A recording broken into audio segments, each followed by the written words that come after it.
Hello friends, welcome to our YouTube channel technical analysis. आप सभी का स्वागत है। आज एक नए वीडियो के साथ हम मिल रहे हैं ETF निफ्टी 20। ठीक है, सबसे पहले तो हम समझेंगे क्या आप निफ्टी को 24,800 से बाय कर सकते हो। ठीक है, अगर आप कैश में देखेंगे तो नहीं कर सकते, अगर फ्यूचर में देखेंगे तो कर सकते। और ये एक टॉप बन रहा है। ठीक है, तो ये टॉप पे क्या बाय करना रिस्की रहेगा या फिर हमारे लिए ये लेवल सेफ रहेगा? तो बहुत से क्वेश्चन है, हर एक का आंसर इस वीडियो में आपको मिल जाएगा। हम आज बात करने वाले हैं निफ्टी 20 की, जो ऑलमोस्ट ओनली 300 रुपीज़ के अंदर आप निफ्टी को बाय कर सकते हो। तो कैसे, चलो जानते हैं इस वीडियो में।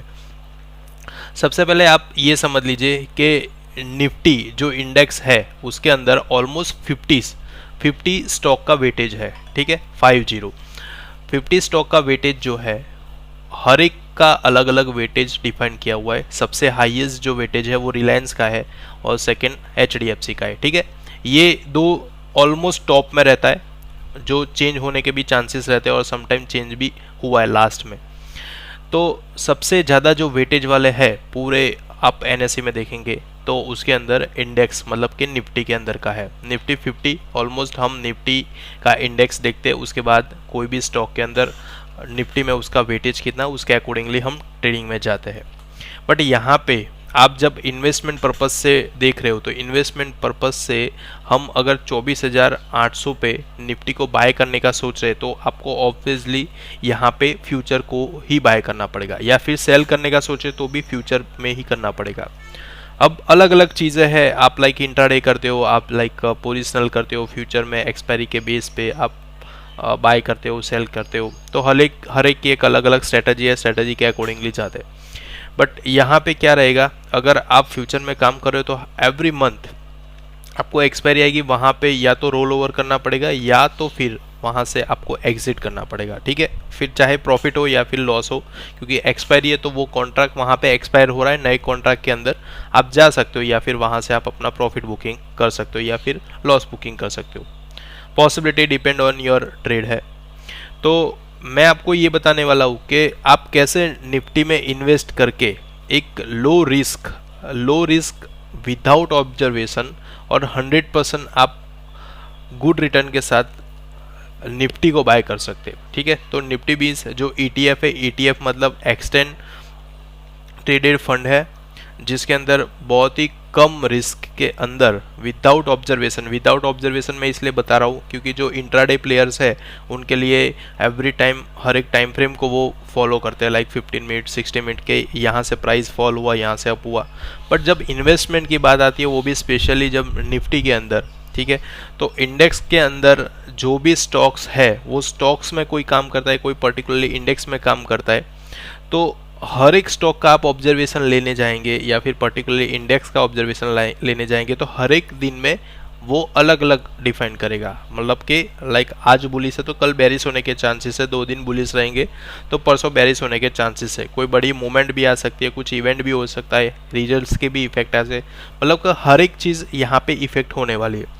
बट जब आप ETF में कन्वर्ट होते हो तो ETF के अंदर वो सब चीज़ें आपको नहीं फेस करनी पड़ेगी, क्योंकि वो एक इन्वेस्टमेंट पर्पस से आप जा रहे हो और सेकंड उसके अंदर बहुत ही कम वैल्यू के अंदर एक अच्छा खासा इन्वेस्टमेंट प्लान आपको मिल जाता है।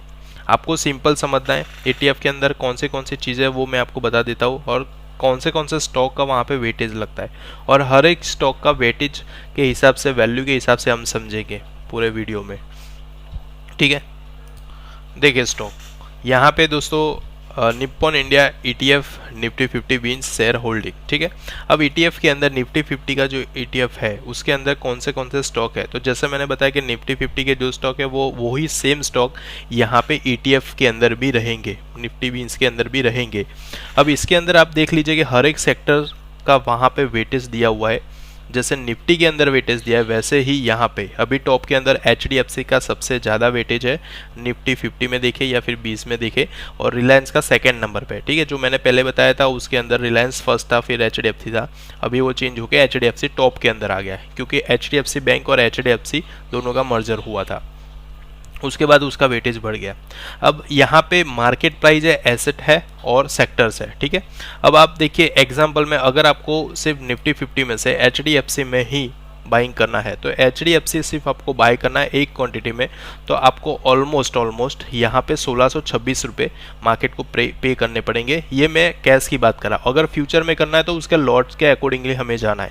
सेकंड, रिलायंस इंडस्ट्री में हमें काम करना है जिसका एसेट सबसे हाई है, और उसके अंदर हमें मार्केट प्राइस के अकॉर्डिंगली करीब करीब 3150 के आसपास जाना है, तो तब जाके एक रिलायंस आप बाय कर सकते हो। वैसे अलग अलग स्टॉक्स जो है निफ्टी 50 के, हर एक की एक पर्टिकुलरली प्राइस है जिसके अकॉर्डिंगली आप एक एक क्वांटिटी बाय कर सकते हो। मतलब कि मैंने टोटल इसका कर दिया, तो टोटल आप वैल्यू देखेंगे तो करीब 1,43,000 के आसपास का बन रहा है, ठीक है। ये अप्रोक्सली प्राइस यहाँ पे निकला हुआ है, मैंने हर एक स्टॉक का वन क्वांटिटी यहाँ पे काउंट किया उसके अकॉर्डिंगली। अब आप समझिए कि आप जब एक एक क्वांटिटी में काम कर रहे हो, तो हर एक क्वांटिटी के साथ आप एक अच्छे प्रॉफिट की एक्सपेक्टेशन बहुत कम रखो, क्योंकि एक क्वांटिटी में तो कुछ प्रॉफिट का कुछ रेशियो भी नहीं निकलेगा, कुछ आप प्रॉफिट या लॉस का भी वहाँ पे कुछ डिसाइड नहीं करो, क्योंकि आप जब कोई एक यहाँ पे स्टॉक को बाय कर रहे हो, लाइक ये 1600 पे बाय कर रहे हो एचडीएफसी को, तो वो जरूरी नहीं है कि 2 साल के अंदर उसका प्राइस 3000 के ऊपर हो जाएगा या फिर 2000 के ऊपर हो जाए। वो डिपेंड करता है मार्केट पे, क्योंकि इंडेक्स जिस तरीके से परफॉर्म करेगा उसी तरीके से स्टॉक का भी यहाँ पे प्राइस मूवमेंट होगा। वैसे भी सेम हर एक स्टॉक में वो चीज़ अप्लाई होगी, बट यहाँ पे इंडेक्स जो है वो इंडेक्स पूरा वेटेज लेके चलता है। वेटेज मतलब क्या हुआ, ये जितना भी एसेट आपको दिख रहा है ये हर एक का एक वेटेज डिसाइडेड है, और जितना वेटेज यहाँ पे डिसाइडेड है उसके अकॉर्डिंगली इंडेक्स के अंदर, इंडेक्स मतलब निफ्टी 50 के अंदर इसका कॉन्ट्रीब्यूशन जाता है। तो कॉन्ट्रीब्यूशन की इफेक्ट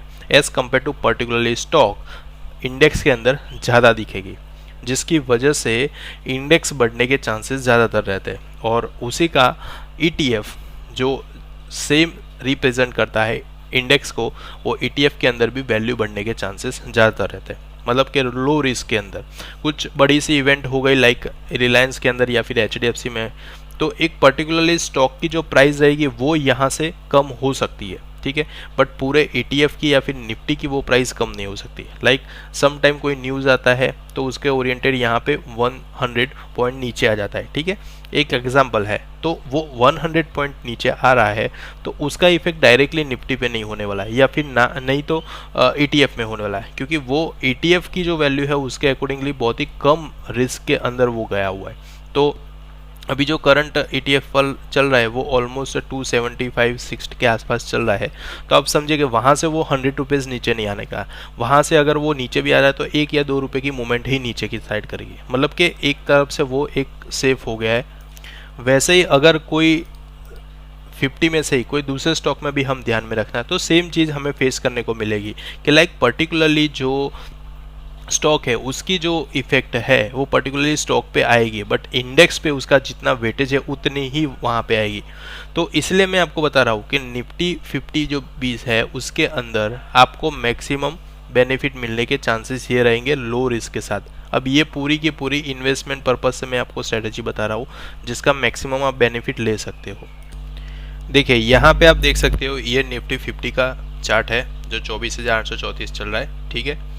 बहुत ही बॉटम से उसने रिकवरी दिया था और काफ़ी अच्छी मूवमेंट पे अभी ऑल टाइम हाई पे ऑलमोस्ट पहुंच गया है मार्केट, मतलब कि इंडेक्स कंटिन्यूसली बढ़ रहा है, ठीक है। अब उसी को रिप्रेजेंट जो कर रहा है वो है ETF, यहाँ पे निफ्टी 50-20 है।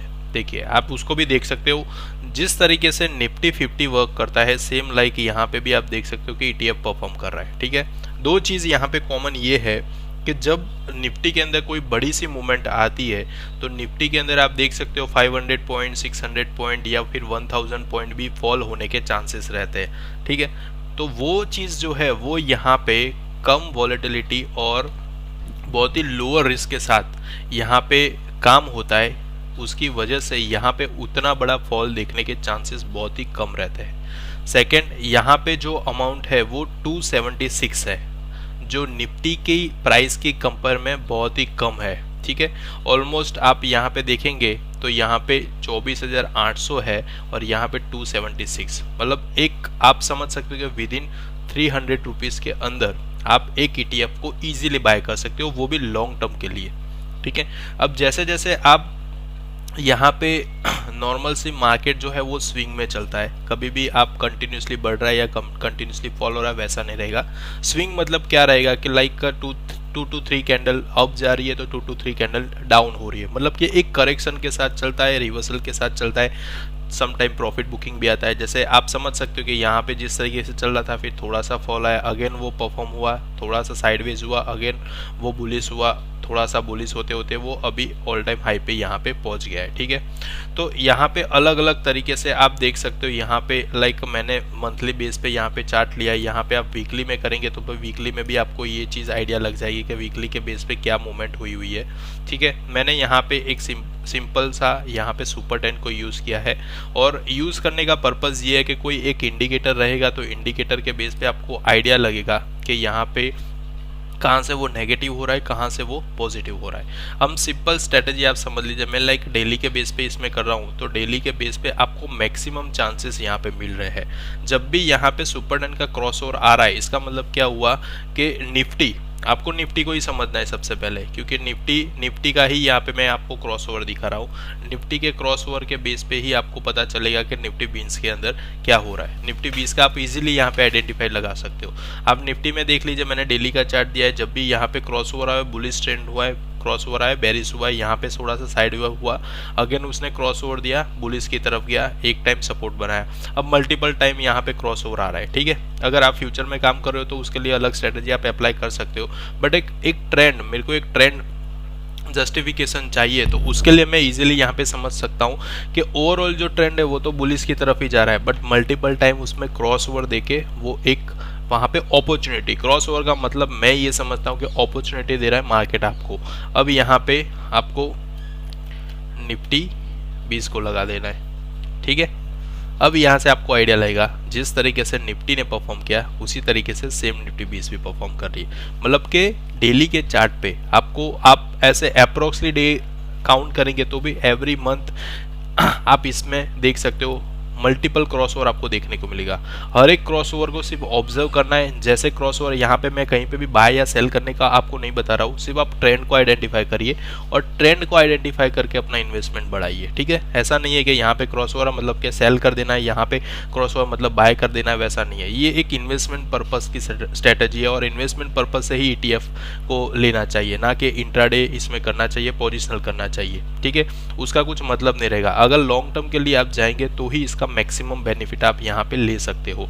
सिर्फ क्रॉस ओवर आपको इसलिए लेना है क्योंकि कभी भी कोई चीज़ को बाय करना है तो हमें एक एंट्री पॉइंट चाहिए। ठीक है, एंट्री पॉइंट से हम उसको वहाँ से एंट्री ले सकते हैं, तो तब जाके हमको पता चलेगा। अब एक ही सिंगल टाइम पे सारा इन्वेस्टमेंट करना वो भी बेटर नहीं है। आप इसको एज ए SIP भी कर सकते हो, लाइक मैन्युअली अपने तरीके से हर महीने में उसको 2000 या 3000 या 5000 के अंदर इसके अंदर ले सकते हैं, या फिर एक पर्टिकुलर डेट को भी डिसाइड कर सकते हो कि लाइक 10 को मैं लूँगा या 15 को लूँगा, उस तरीके से आप देख सकते हो। या फिर उसके अलावा आप इस सिग्नल के बेस पे भी जा सकते हो कि जब भी इस तरीके से ट्रेंड चेंजिंग आता है तो ट्रेंड चेंजिंग पे मैक्सिमम पॉसिबिलिटी रहती है उसके बुलिश होने के। लाइक यहाँ पे आप देखेंगे ये ट्रेंड चेंजिंग आया था, तो यहाँ पे जैसे ट्रेंड चेंज हुआ बुलिश रहेगा, तो आप यहाँ से अगर इन्वेस्टमेंट प्लान बनाते हो तो इसकी इतनी मूवमेंट है वो अपनी बेनिफिट देगी। अगेन उसने क्रॉस किया, अगेन यहाँ पे ट्रेंड चेंजिंग आया, तो अगेन आप यहाँ से एंट्री बनाएंगे, मतलब आगे का जो इन्वेस्टमेंट और करंट का जो इन्वेस्टमेंट दोनों को ऐड होगा।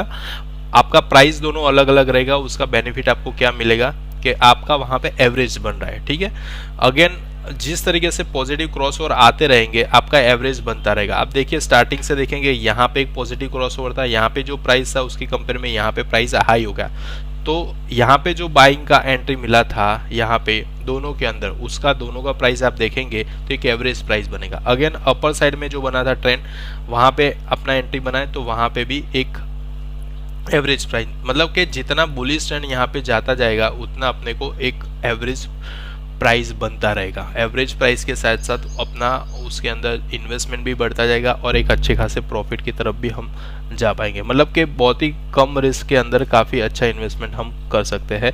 जो भी इन्वेस्टमेंट आप करना चाहते हो वो अपने इन्वेस्टमेंट मेंटर है उनको एक बार कंफर्म करके फिर करना चाहिए, क्योंकि मार्केट के अंदर अलग अलग स्ट्रेटजी है, अलग अलग स्टॉक्स है, अलग अलग ETF है, कौन सा बेटर है आपके लिए वो ही आपको सजेस्ट कर सकेंगे। बट मेरे हिसाब से मैंने जो यहाँ पे आपको बताया है जो अभी का मार्केट के अंदर काफ़ी अच्छा परफॉर्मेंस है वो ETF है, जिसको आपको ध्यान में रखना चाहिए, अपने स्टडी के अकॉर्डिंगली इसमें काम कर सकते हो। So thank you very much for today's video. I hope all are enjoy today video. Next video में मिलते हैं एक नए टॉपिक के साथ। Thank you very much for joining us. Thank you again.